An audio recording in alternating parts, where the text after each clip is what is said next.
agradecimento de algo muito grande que o Senhor tem feito na minha vida. Eu vou ser bem breve, porque eu tenho pouco tempo. Vou fazer um resumão. Mas em janeiro de 2020, eu fui na médica e pelos exames ela viu que existia algo raro e pediu uma biópsia. E nisso contestou que eu estava com câncer de colo de útero. E aí começou todo o processo do meu milagre e da minha cura. Foi algo que me pegou de surpresa. Acredito que pegue a todo mundo de surpresa, mas eu não tinha nenhuma doença, eu era saudável, tinha uma vida normal. E só fui fazer exame de rotina e a médica falou: existe algo raro aqui, eu vou precisar de uma biópsia. Naquele momento eu entendi que eu estava com câncer. Na hora eu disse: eu acho que eu estou com câncer. E aí liguei para a Mabel, que é da minha família, né, e contei, porque minha avó, a mãe da minha mãe, morreu de câncer de colo de útero. Então, minha mãe precisou tirar bem jovem, aos 22 anos, o seu útero.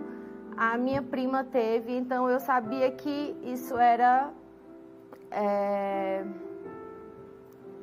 bem possível que eu conseguisse. Como que fala? Hereditário. Esqueci a palavra. E aí, a gente teve, depois de uma semana, o resultado da biópsia e eu estava assim com câncer. Nós estávamos em São Paulo quando recebemos esse diagnóstico e aproveitamos, já que estávamos lá, fomos no Albert Einstein. Lá existia um especialista que foi nos indicado e nós passamos por uma consulta com ele. E aí foi quando começou todos os exames. E aí nesse próximo exame, nesse segundo exame que eu fiz, né, lá descobriu que era um câncer já em fase terminal, um câncer metastático, um câncer grau 4, que é o último grau, né, do câncer, já era um 4B. E aí eu tinha uma vida normal, saudável, como contei no começo, e aí agora eu tinha dias de vida. E, irmãos, de nenhum momento eu fiquei triste, em nenhum momento eu chorei, em nenhum momento eu fiquei chateada. Eu sabia que ali não era para minha morte. A gente sabe que quem dá a última palavra na nossa vida não é a medicina, né? Não são os médicos. Quem dá a última palavra na vida do crente é o Senhor. E ali eu tinha certeza absoluta que eu não morreria, mas começou a vir cada diagnóstico pior que o outro. Primeiro a gente começou e iria tomar uma quimioterapia que não caía nem o cabelo. Eu já estava bem feliz por isso, porque como eu sou mulher, né, a gente não quer perder o cabelo. E aí depois a gente precisou fazer uma cirurgia numa semana seguinte, e na cirurgia o médico não fez nada, ele só abriu e fechou e não fez nada, porque disse que estava muito pior do que o exame mostrou. E aí era no período do feriado de carnaval, onde nossa igreja tem o simpósio de doutrinas, né? E ali Mabel entrou em contato com o meu pastor em Toritama, Severino Júnior, e a igreja levantou um clamor, e foi feito um clamor ali. E até então eu não sabia eu sabia que era sério, mas eu não sabia que estava desse jeito. E saí da cirurgia muito bem, tive uma recuperação muito boa, mas o médico, enquanto eu estava sedada, o médico chamou minha mãe, chamou Rebeca, minha prima que estava acompanhando ela, e contou: olha, nós não fizemos nada. Ela tem pouco tempo de vida, a gente não mexeu em nada, porque são muitos tumores e não tinha mais o que fazer. E aí, de início eu não soube, né, por ele falou que ia contar, mas não sei por que ele não contou. E todo momento eu muito forte. E aí, nesse clamor que a igreja fez no carnaval, uma amiga me ligou e falou: você está acontecendo alguma coisa? E eu falei, não, fiz a cirurgia e estou muito bem, sendo que eu não sabia do que o médico tinha dito. E aí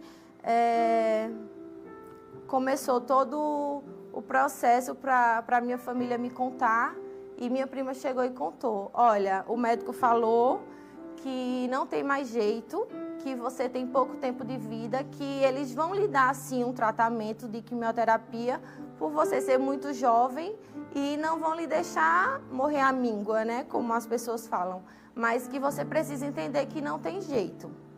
E ali eu ouvi, e, irmãos, eu não chorei novamente, eu não fiquei triste, eu não fiquei chateada. Eu lembro que eu ouvi aquilo e a minha alma sentiu um gozo. E eu disse, meu Deus, como tu és tão grande. Porque eu vi ali o Senhor escrever uma história bem grande para esse momento aqui e para tantos outros. Para que tantas pessoas, como agora a gente pode conseguir através dessa Rede Brasil, possam ouvir esse testemunho de dizer que Deus faz, que Deus é o mesmo, que Ele é grande, que Ele é poderoso e que Ele faz, não importa o tamanho do nosso impossível. Eu fiz até uma colinha aqui para eu não esquecer das coisas que eu tenho que falar, mas Deus não é pego de surpresas, né, gente? A gente é pego. Aquilo foi uma surpresa para mim, porque até um dia atrás eu estava tendo uma vida normal e agora eu tinha a notícia que eu ia morrer. Mas o Senhor não. Então, todo momento ali eu estava muito confiante, porque existia uma promessa na minha vida e ela não tinha se cumprido ainda. Então, eu tinha muita certeza que eu não... Sim, eu esqueci de contar que um dia antes de eu ir para Recife, para São Paulo, ter esse resultado da biópsia, eu fui para um círculo de oração lá na minha cidade, num sítio. E ali Deus usava uma irmã. Ninguém sabia nada ainda, nem minha mãe não sabia, porque eu só ia contar quando eu tivesse certeza.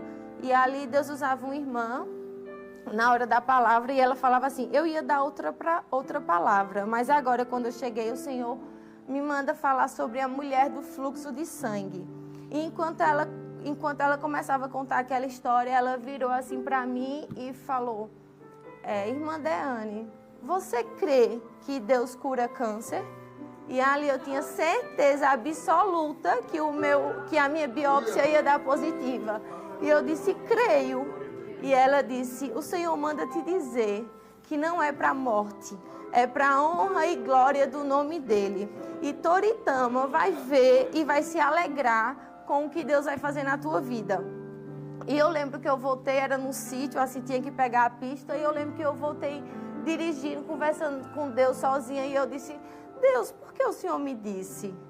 O Senhor não precisava ter me dito. Não, eu tinha tanta certeza que o Senhor faria, que o Senhor não precisava. Mas ali agora eu tinha uma palavra, né? E a nossa vida, irmãos, precisa... Quando eu passei todo esse processo, no final de tudo, assim, já o Senhor me dizia que eu deveria falar sobre fé. Quando eu fosse contar esse testemunho, eu disse, mas Deus, porque a gente nunca se acha, né, que está preparado para aquilo. Assim, eu disse, eu vou falar sobre fé. E aí o Senhor me mandava pessoas, e eu ouvia pessoas, e eu dizia, meu Deus, como eu realmente tenho tanta fé. Porque eu via as pessoas tão aflitas e por coisas tão pequenas, as pessoas ficavam tão perturbadas. Eu sei que a gente está passando por um momento difícil, a gente está num pós-pandemia, né? A gente está num tempo onde muitas pessoas estão tendo crise de ansiedade, tendo depressão. E eu entendo tudo isso, eu não estou diminuindo a dor das pessoas, não, de jeito nenhum. Mas eu queria que... Eu vou falar como o Senhor falava para mim, assim, que as pessoas entendessem que qual o seu medo e qual o seu pavor diante de um Deus tão grande. Que as pessoas entendessem que por todo o medo que as pessoas vêm passando, por todas as suas tribulações, que elas não deixassem aquilo ser um gigante, na vida delas, porque maior que tudo aquilo era o Senhor. Como foi na minha vida. Irmãos, eu comecei um tratamento para me dar uma sobrevida, né? Eles falam que é quando não tem mais jeito, você vai ter uma sobrevida, que são dias ou meses a mais de vida. E ali eu comecei a fazer aquele tratamento lá no Albert Einstein, em São Paulo. E aí depois a gente fez umas quimioterapias, depois fez radioterapia e fez braquioterapia, que são rádios internas. E é um procedimento bem delicado. A gente tem que ir para a sala de cirurgia, tomar hack toda semana. É um mês fazendo esse tratamento. E é um tratamento bem, bem sério. E eu lembrava que as minhas tias contavam do sofrimento que foi a minha avó. E ali eu ouvia e eu dizia, Deus, eu imagino o que eu vou passar, pelo que eu ouvi da minha avó. E pelo que eu ouvia, como era tão sofrido aquele tratamento. Mas o Senhor pode me ajudar. E a tua palavra fala que o Senhor nos faz andar sobre as nossas alturas. E Deus, esse tratamento é muito alto para mim. Me faça andar sobre ele. E, irmãs, para a honra e glória do nome do Senhor, eu fiz quimioterapia, eu não senti um enjoo, eu nunca vomitei. Coisas corriqueiras que todas as outras pessoas sentiam, eu não sentia nada. Eu lembro que quando eu saía da sala de cirurgia, da braquioterapia, os enfermeiros vinham com a cadeira de roda, porque as pessoas que fazem não conseguem levantar, e eu nunca sentei nela. Eu saía andando, atravessava, a gente tinha alugado um flat em frente ao hospital, então a gente ia a pé para casa. E era como se eu estivesse tomando um soro normal no hospital, eu não sentia nada. A única coisa que eu tive de efeito colateral foi o cabelo que caiu, né, que é um efeito colateral da químio. Mas eu não sentia nada. E aí, deixa eu lembrar. E eu fiz esse tratamento. E antes de terminar o tratamento, o Senhor me curou. A gente fez um PET scan, que eles chamam. E ali o Senhor me curou. E eu lembro que minha família muito aflita, né, por ouvir o que aquele médico dizia. E eu lembro que eu ia para a palavra, era no tempo da pandemia que a gente não conseguia ir para a igreja. E eu lembro que eu ia ler, e eu lia os evangelhos e falava assim, a tua fé te curou, a tua fé te salvou. Então eu vi todos os milagres que Jesus fazia, ele dava o crédito para a fé das pessoas. Então eu disse, é isso que a gente tem que mostrar para Deus, né? É a nossa fé. E ali eu mostrava a minha fé sempre para o Senhor. E quando foi depois de 3 meses, era um câncer metastático, né? Então você tem que ficar fazendo um acompanhamento. E quando foi com 3 meses de curada, apareceu um novo câncer, que agora era entre os pulmões.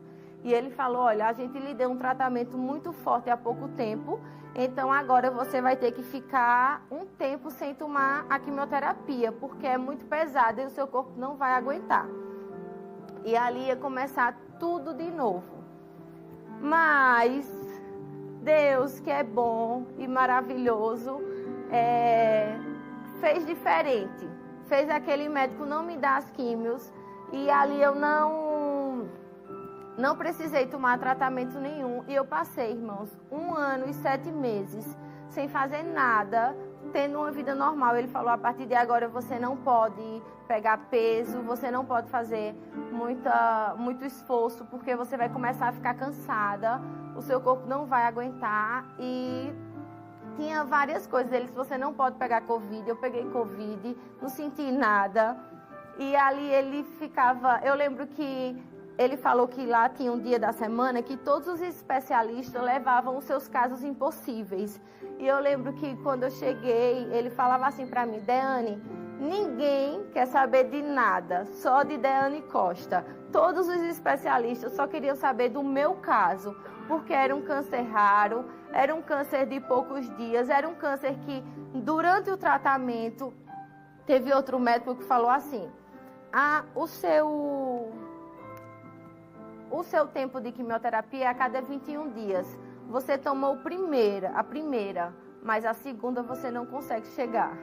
Ou seja, realmente me deram dias de vida. E eu tomava aquelas quimioterapias e podia ir passear, podia fazer o que eu quisesse, que eu não sentia nada. E aí, deixa eu ver que parte eu tô. E aí eu lembro que depois de um tempo, os médicos falaram que já que eu estava com esse segundo câncer e não tinha jeito, eles estavam tentando uma vaga para mim num estudo que tinha 60 vagas em todo o mundo e 3 vagas para o Brasil. E como o Albert Einstein era um hospital de peso, eles iam tentar lutar por essa vaga para mim. E conseguiram essa vaga. Era para fazer uma imunoterapia que custava milhões de reais. E ali eu não era impossível eu pagar aquele valor. E aí, quando a gente conseguiu, que ficou tudo pronto, mandaram os meus exames para a Bélgica para fazer um exame lá para saber se eu era compatível. E eu não era compatível, eu não podia fazer essa imunoterapia, que era quem ia dar solução à minha vida, né, pela medicina. E ali, minha família de novo ficou triste, porque viu era a minha saída e agora voltamos para a estaca zero, né? Mas o Senhor não dá a sua glória a ninguém, né? Se eu tivesse sido curado pela imunoterapia, a glória seria dela. E o Senhor queria me curar por Ele. Então, eu fiquei, irmãos, 1 ano e 7 meses com esse segundo câncer, sem ter uma dor de cabeça, sem tomar uma quimio, sem fazer nada. Eu tinha uma vida normal, não cansava como ele falou que eu ia cansar, e tinha uma vida normal.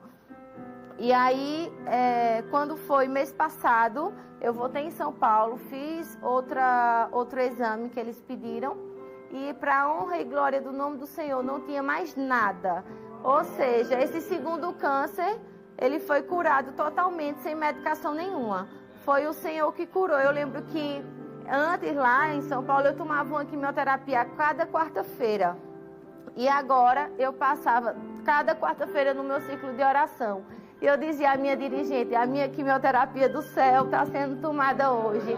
E a cada quarta-feira e a cada mês que eu fazia o exame, que era os tumores iam diminuindo, irmãos. Como a quimioterapia faz, eles vão regredindo até sumir. E eu fazia o exame e eles iam regredindo. E depois só tinha 2, e depois só tinha 1, e depois tinha diminuído. E nesse último exame não existe mais nada. Para a honra e glória do nome do Senhor. E ali muitas pessoas diziam, mas como você tem tanta fé? Eu rapei o meu cabelo, eu não chorava, eu tenho uma vida normal. E as pessoas não entendiam.